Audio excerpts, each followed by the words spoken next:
Merci donc à l'Institut Scheller pour participer dans cette conférence. Cette discussion est extrêmement gratifiante, intellectuelle. C'est vraiment le moment de mettre ça sur la table. La participation à la conférence est très impressionnante. Je présenterai ma modeste contribution.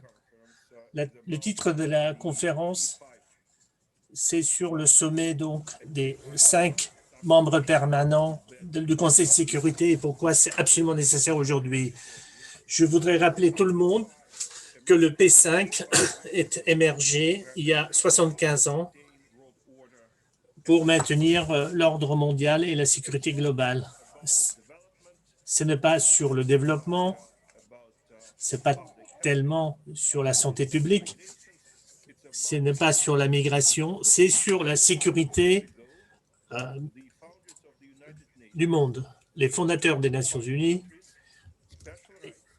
ont donné des droits spécifiques aux 5 pays dans le Conseil de sécurité, mais aussi des responsabilités spéciales pour maintenir l'ordre global et de sauvegarder la paix mondiale. Comment est-ce qu'on peut donc voir cette responsabilité aujourd'hui? Je dirais, selon mon humble opinion, ce n'est pas un échec parce que le P5 a permis d'éviter une guerre nucléaire. L'humanité existe encore, mais c'est clair, ce n'est pas B ou C, c'est peut-être une note de D moins. On peut commencer à la conclusion que le monde n'est pas devenu plus sûr. Il y a eu plein de conflits au Moyen-Orient, en Afrique du Nord, en Asie de l'Est, en Amérique latine. Malheureusement, le P5 ne peut pas forcément décider comment ils vont traiter ces problèmes. La réponse, c'est uniquement par l'accélération. On voit le terrorisme international, mais surtout, nous voyons un effondrement du mécanisme de sécurité internationale, du contrôle des armements que les États-Unis et l'Union soviétique et la Russie et la Fédération russe que depuis un demi-siècle ont tenté de construire. Je veux limiter ma présentation à 2 sujets majeurs. Le premier, c'est les problèmes que nous rencontrons, c'est clairement les mauvaises nouvelles. Mais le deuxième sujet, c'est sur qu'est-ce qu'on peut faire dans les circonstances actuelles et comment le groupe des P5 peut changer la situation pour le mieux. Donc, la première partie de ma déclaration, je pense qu'il est clair aujourd'hui que le vieux mécanisme de contrôle des armements qui existait entre Moscou et Washington est quasiment à la poubelle. Les dommages infligés sont irréparables. En effet, cette dégénérescence de la situation a commencé il y a 20 ans, quand les États-Unis ont décidé de se retirer en 2002 du traité ABM. Cette décision a été vue avec beaucoup de tristesse à Moscou, mais bon, le système a survécu ce pas parce que le contexte général était plutôt positif à l'époque. Cependant, 17 ans plus tard, les États-Unis se sont retirés d'un autre traité majeur qui était le traité INF sur les FNI, les forces nucléaires intermédiaires. Il s'agit de... On ne peut pas uniquement blâmer les États-Unis pour ça. La Russie aussi a été partiellement responsable parce qu'elle ne s'est pas battue pour préserver ce traité comme elle aurait dû le faire. Et la Russie n'avait pas apprécié correctement la gravité de la situation. Mais aujourd'hui, on arrive donc à la 3e phase dans cette cette destruction du mécanisme de désarmement. C'est évidemment la question du nouveau accord START, donc, qui doit être renouvelé donc, l'année prochaine. On peut toujours décider maintenant de le renouveler, de le prolonger.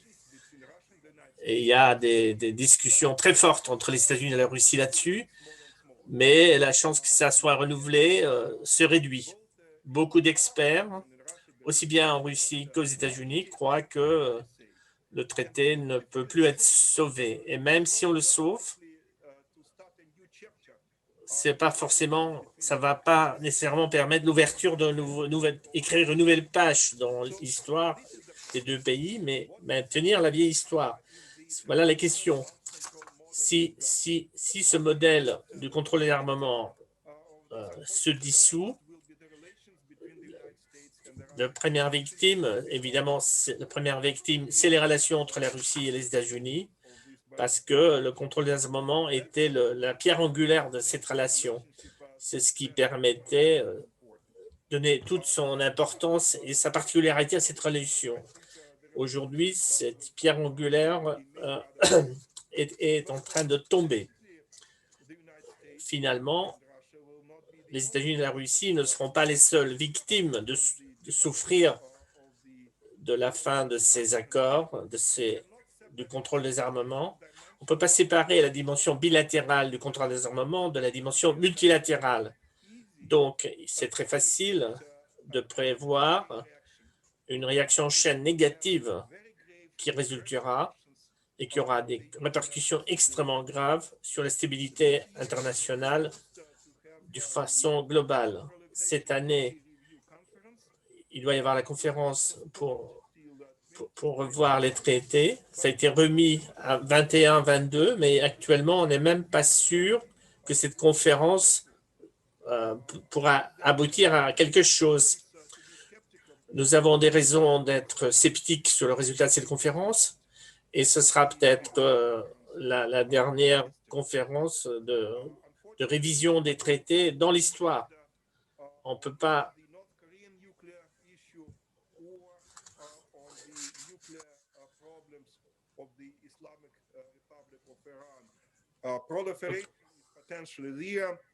la prolifération donc, est la nouvelle menace. Ça devient de plus en plus difficile, notamment pour empêcher l'Iran de se relancer dans la course aux armements et se donner l'ambition d'obtenir l'arme atomique. Donc,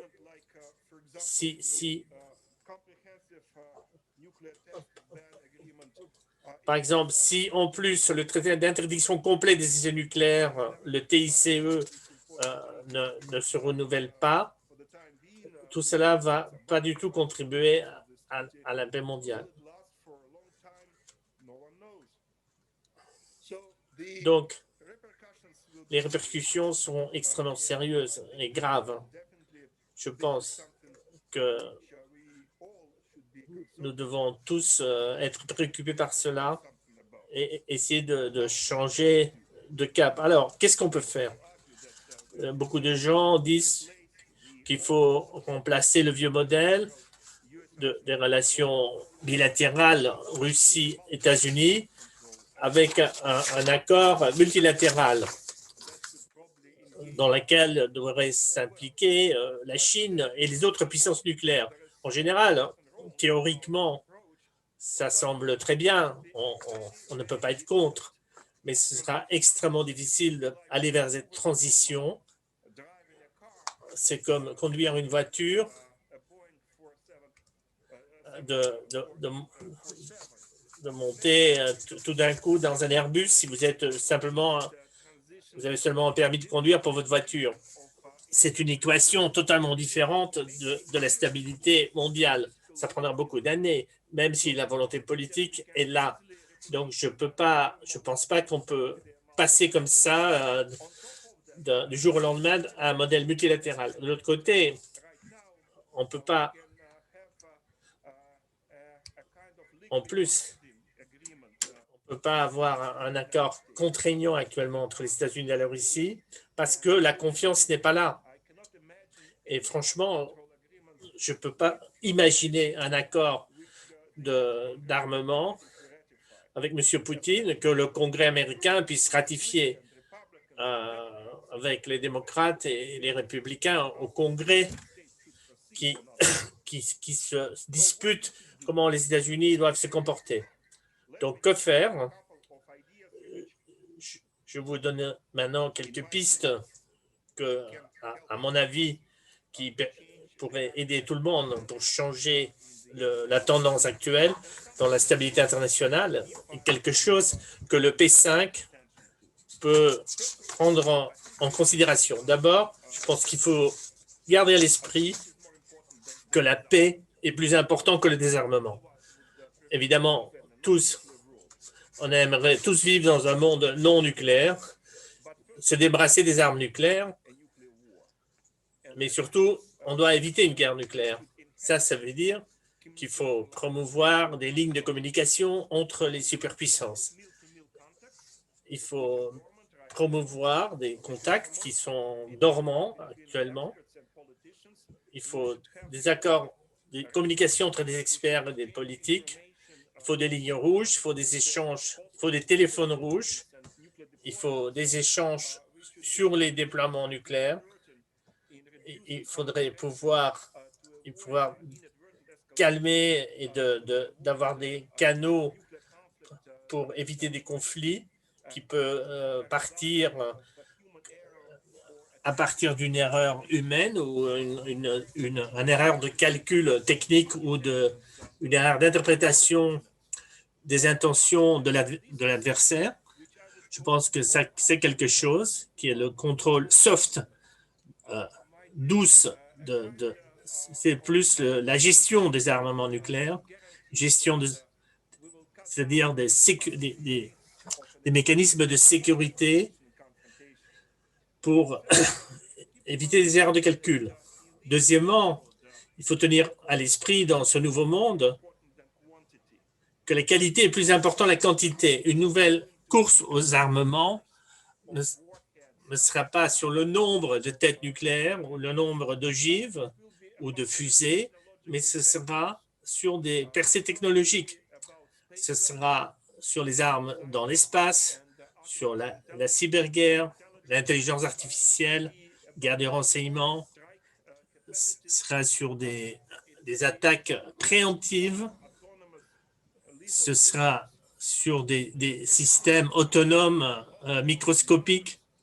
Donc, ce n'est pas seulement une question de nombre, c'est une question des avancées technologiques très avancées dans le domaine militaire. Et ça, c'est nouveau. Ça ne veut pas dire qu'on doit s'asseoir sur nos mains et attendre que quelqu'un le fera pour nous. Je pense qu'en effet, nous sommes pas seulement les gouvernements, mais aussi les experts et le monde privé peut jouer un rôle important. Je pense qu'il faut absolument garder à l'esprit que le vrai défi dans l'avenir, ce n'est pas seulement des acteurs étatiques, mais des acteurs non étatiques. On peut dissuader un État failli, mais vous ne pouvez pas dissuader un groupe terroriste, des gens qui n'ont rien et qui n'ont pas d'État. Donc, nous devons avoir beaucoup plus de coopération qu'actuellement sur la prévention du terrorisme nucléaire. C'est un danger émergent qui n'est pas correctement analysé. Et je veux conclure là. Dans mon humble opinion, les gouvernements sont tous aussi mauvais et aussi irresponsables que le public le permet. Le contrôle des armements, c'est pas dans le programme des partis politiques et ça ne viendra pas, sauf s'il y a vraiment un cri venant de la société civile et de l'opinion publique, des médias, des think tanks, des groupes de réflexion et des dirigeants de l'opinion qui ramènent ce sujet au centre du débat politique. Actuellement, les gens sont plus préoccupés par comment de limiter le nombre de sacs en plastique que la réduction du nombre des armes nucléaires. Bien sûr, si je fais une blague, bien sûr, les sacs en plastique à usage unique, c'est pas mon projet, mais le danger d'une guerre nucléaire, c'est quand même quelque chose d'une autre dimension et ça devient pire au lieu de s'améliorer. Merci.